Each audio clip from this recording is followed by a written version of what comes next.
everyone, welcome to Baking with Miss Melanie. Today we are going to be making some cranberry shortbread bars. So I don't know if your family is like mine, but at Thanksgiving my mom makes cranberry sauce. But the problem is everyone only eats a little bit of cranberry sauce, so there's always so much left over. So a couple of years ago I was trying to think of a way to use this leftover cranberry sauce, and I came across this recipe. So simple, and it doesn't need that many ingredients, and so I hope you have fun making it.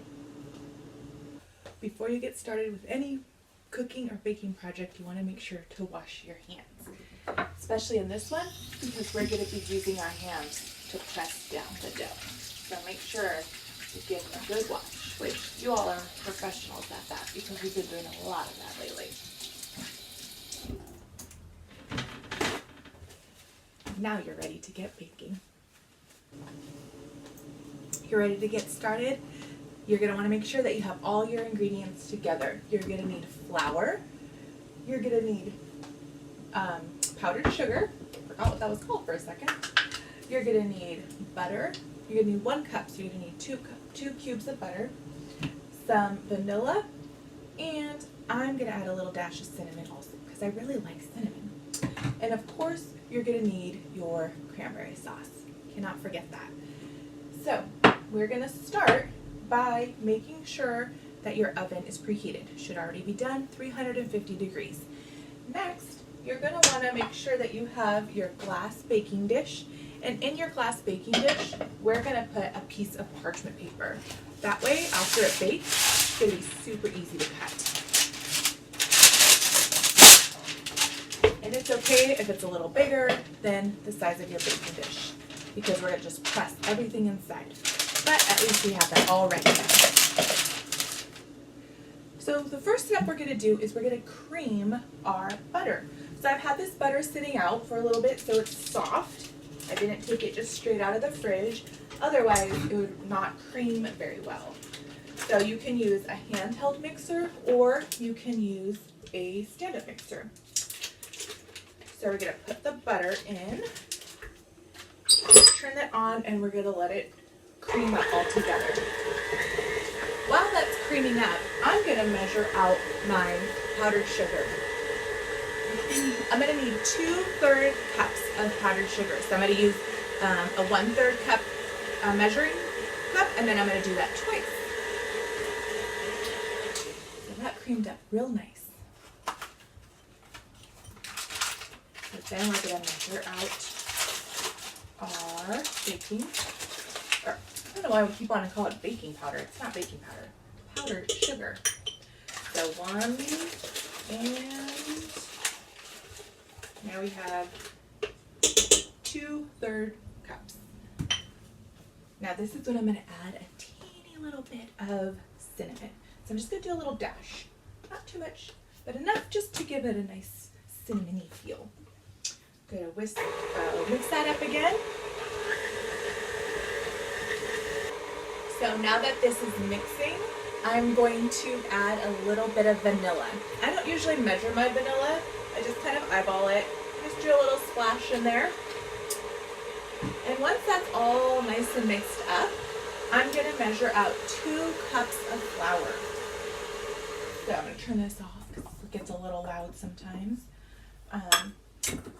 So we're going to measure out 2 cups of flour, and then we're going to pour that in. Now I'm going to have to be careful though when I start to mix again, because if I just turn the mixer on right away without doing it a little slow, the flour will just go everywhere and my kitchen will be a disaster. So I don't want that to happen. So I'm going to measure out 2 cups of flour. Got that there. And when I mix it, I'm going to turn it on a little bit, turn it off, turn it on, turn it off. Just for a few times. There we go. Until the butter and the flour start to mix up. So you can kind of see it there mixing up. And we're just going to let that go for about a minute, 30 seconds maybe. And once it's all mixed up, then I'm going to scoop it into my dish that I have ready to go.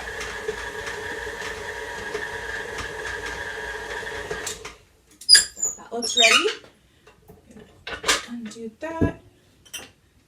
And I'm going to scrape down the sides because I want to make sure I get all the butter and the flour and the sugar. And this is our shortbread dough. It's super simple, right? That was so simple, not so many ingredients. I'm going to put this in the pan and then I'm going to press it down.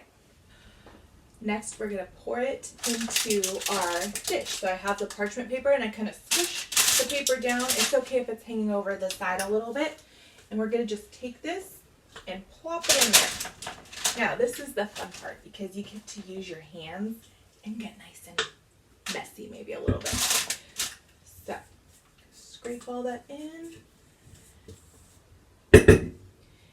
And you can use the spoon to help you at first if you want. Or, if you're like me, you just want to get in there and start pressing it all down. So that's what I'm going to do. I'm going to just spread this dough all over the bottom, kind of evenly.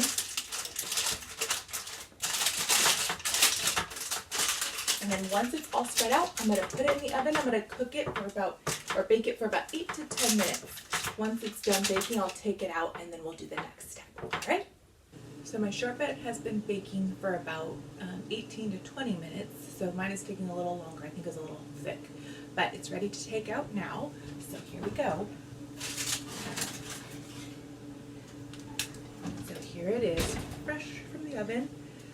The edges are a little bit golden brown. And so we're just going to set that down and we're going to let it cool for a minute. You should have your cranberry sauce all ready to go.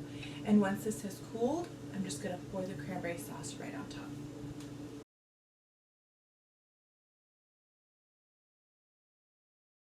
I've let my shortbread cool for a little bit, and so now I'm going to pour my cranberry sauce just right on top.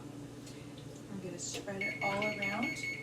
You can put as much or as little as you want. I'm going to use all the cranberry sauce I have though.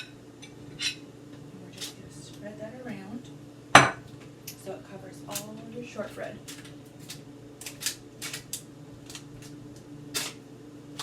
Smells so good.